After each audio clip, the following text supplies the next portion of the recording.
Hello. So I don't have any slides because I'm very well aware of my limitations.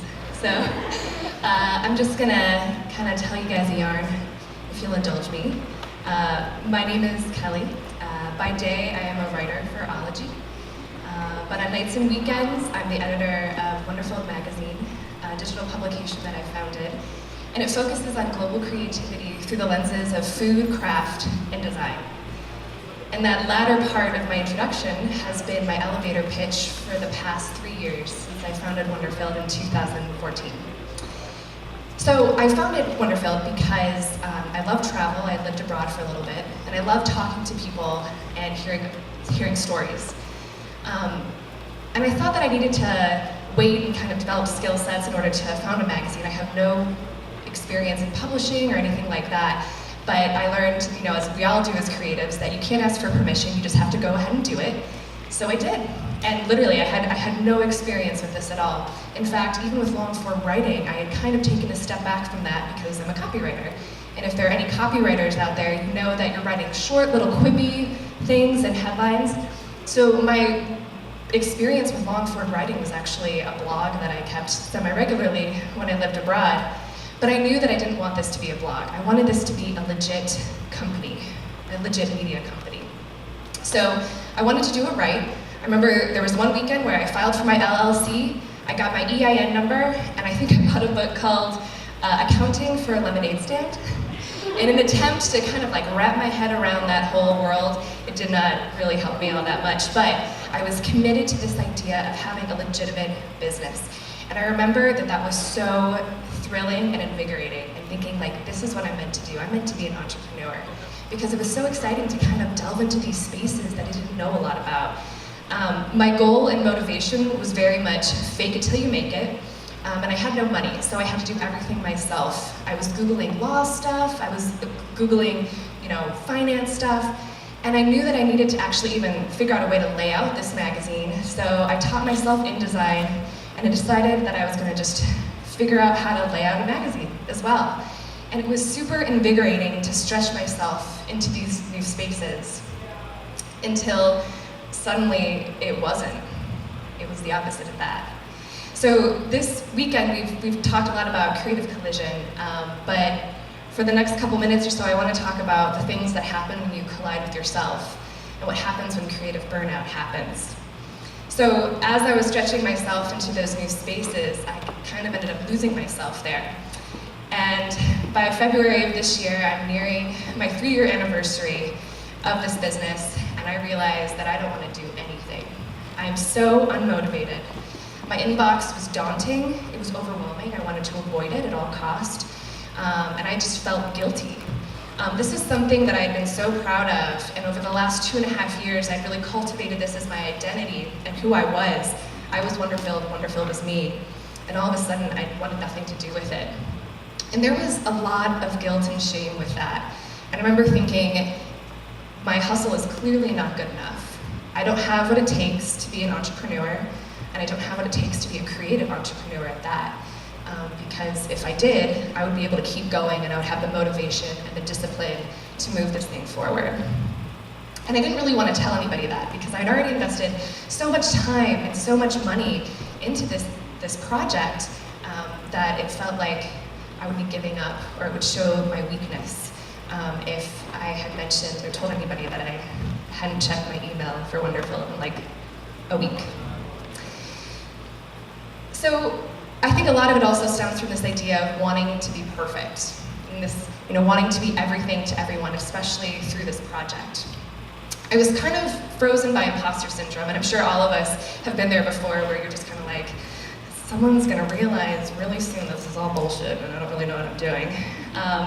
And so I wanted to make sure that there was no room for error.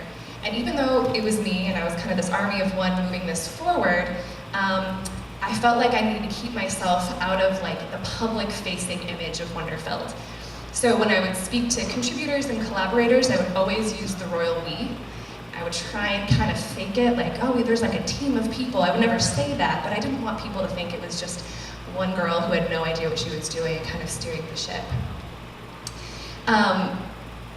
And I was essentially too prideful to be honest and authentic about what this project really was, that it was something that was really close to me, which is kind of funny, that irony. It was me, but I didn't want to be a part of its identity. There's this Hemingway quote that I think about a lot, especially when I'm writing, and it's, "There's nothing to writing. All you do is sit down at a typewriter and bleed." And essentially, that's what I was doing with Wonderfilled, and I think we can kind of extrapolate that to other creative disciplines. You give so much of yourself. And so I was sitting down at this typewriter and I was bleeding, and it was exhausting, and it totally drained me. And at this point, creativity felt like it was just too much, and it really sucked. And I was thinking, like, why did I even put myself into this position? So, kind of along this idea of wanting to be perfect and putting a lot of pressure on myself, I realized that I was kind of living in this constant state of stress. So I was like, I'm gonna look this up and Google it. I love Google, to try and learn more about it. And the thing that's kind of crazy is, even though stress feels like the most human emotion that we all have, it's like the most human thing that we all live through daily, it actually wasn't until the 1950s that this Austrian-Canadian physician named Hans Selye, I think I might be pronouncing that wrong, but it was in 1950s they pioneered the notion of stress as we know it today, which is nuts, because that just seems way too recent. There's this other physician, Dr. Esther Sternberg, who's a total badass researcher. She started taking a look at how stress affects us emotionally and physically. And this is a lot of no-brainer stuff. And I'm gonna talk a little bit about science, but I wanna put out this disclaimer. This is creative talking about science.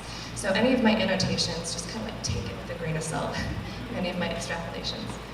But according to her, every day we feel thousands of sensations that trigger everything from happiness to sadness and all the spaces in between, including stress. And when we feel stress specifically, that triggers a bunch of stuff in our bodies. It's the release of the hypothalamic, pituitary, and adrenal hormones, just go surging through your body. Your heart beats faster, you might sweat, you might feel nauseous, but your attention does focus, and your vision becomes super clear, and you get this surge of energy, which at the onset is really awesome and can really help you be super productive. But the problem is there's definitely a bell curve with stress, and if you have those chemicals rushing through your body for a long period of time, you totally dip, and it's incredibly draining and debilitating. And that's what was happening. When I first started Wonderfilled in 2014, that stress was really good, and it was motivating me and moving me forward, but I never let myself breathe. I was so afraid of messing up and showing my vulnerability, and I was trying to mask these soft creative spots with this like hardened business know-how and acumen, that I was living in this constant state of stress and paranoia. And this wasn't good for not only Wonderfilled, but for my personal life too. Relationships were suffering. If I wasn't completely engaged in this hustle of Wonderfilled, I'd feel guilty. I wouldn't be able to totally focus on what was happening, and I was alienating people that I loved dearly. My health was suffering. I ended up having to go to the hospital because I literally thought my insides were exploding because I was so stressed out. And then after a random panic attack here and there became a consistent state in my life, I was like, whoa, I don't think that this is a good thing. So coming back, like fast forward or back up to February of this year, this has kind of been a slow burn to realize like creative burnout is happening here. I'd felt it in the fall. By the time 2017 rolled around, I was like, I don't know, like I put together an aggressive timeline for the next issue of Wonderfilled, and but by the time February rolled around, and actually I left the country for a week, and I was like, I'm gonna leave, I'm gonna disconnect, I'll come back, and I'll be totally focused and ready to roll. Came back to the States, and I was like, I don't want to do this. And I remember one day I was hanging out with my friend and former business coach, Adam Lehman, at the Wonder Jam, and we were just talking, and I remember with so much shame and guilt saying, you know what, I think I have creative burnout. It was the first time I'd actually verbalized it. And I'll never forget this. He looks at me and he goes, "Good." I was like, "Wait, no, I think you misunderstood me. I said that I have burned out." And I'm like totally no longer interested in this thing. And he said, "Awesome, it's good to quit things." And I was like, whoa. That doesn't feel comfortable at all. I invested so much of myself into this thing, but because he framed it as a positive and no longer as the shameful thing, it gave me permission to kind of question and to ask myself if this is something that I really wanted to do in a safe space. And it didn't feel quite as shameful. This meant that I could reassess what I wanted this project to look like and how I wanted to actually live.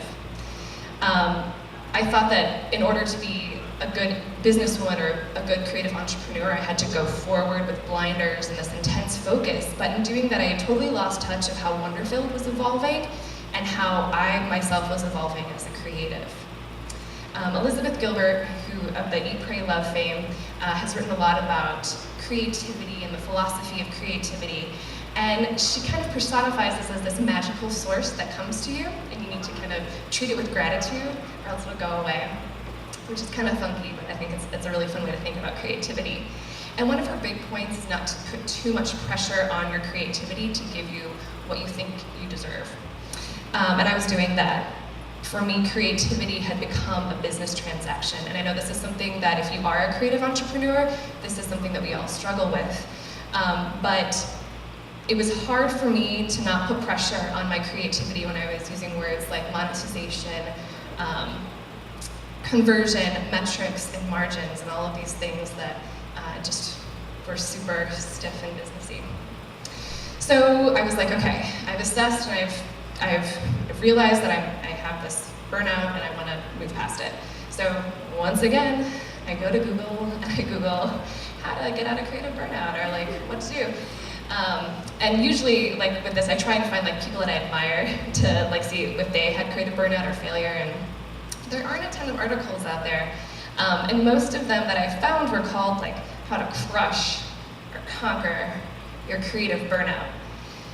And those words I still think kind of make it feel like a shameful thing that you need to ignore and push past and just get over, right?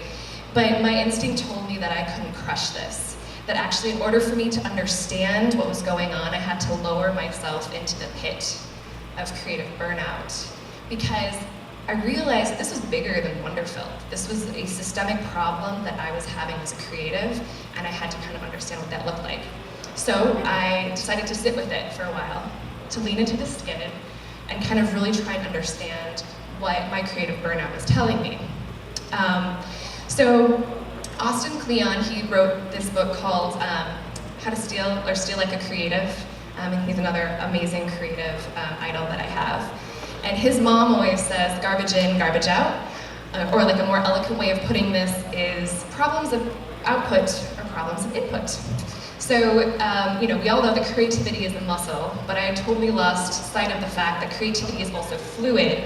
You need to feed other parts of your creative in order to keep moving forward. So I decided to kind of stretch myself once again into these new spaces, but more creative spaces, no longer these businessy spaces. I became fascinated with daily routines of creatives. So, Capote, he could only write laying in bed. He actually brought his typewriter with him, and he had to have a cigarette and either a cup of coffee or a martini.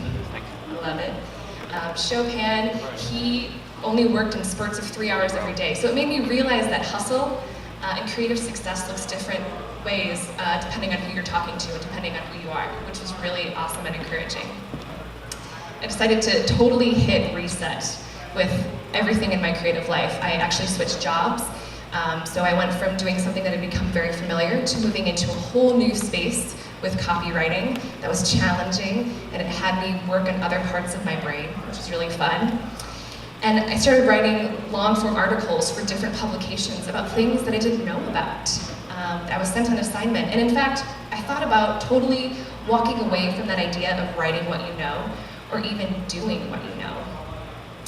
I tried to find the root of who I was as a creative, and I know that I'm a writer, of course, but I was like, what if I just tackle the things that speak to me as a creative and stop, being afraid to kind of indulge in these things because I'm not good enough, or I'm not actually like a designer or a visual artist.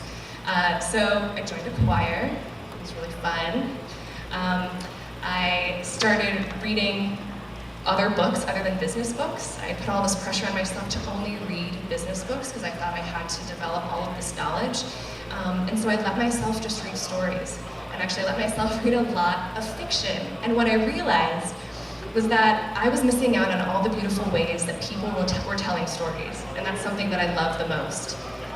People telling stories about themselves or about people that they love, or totally new, random, made-up stories. And it's wonderful. It pretty much did everything but Wonderfeld.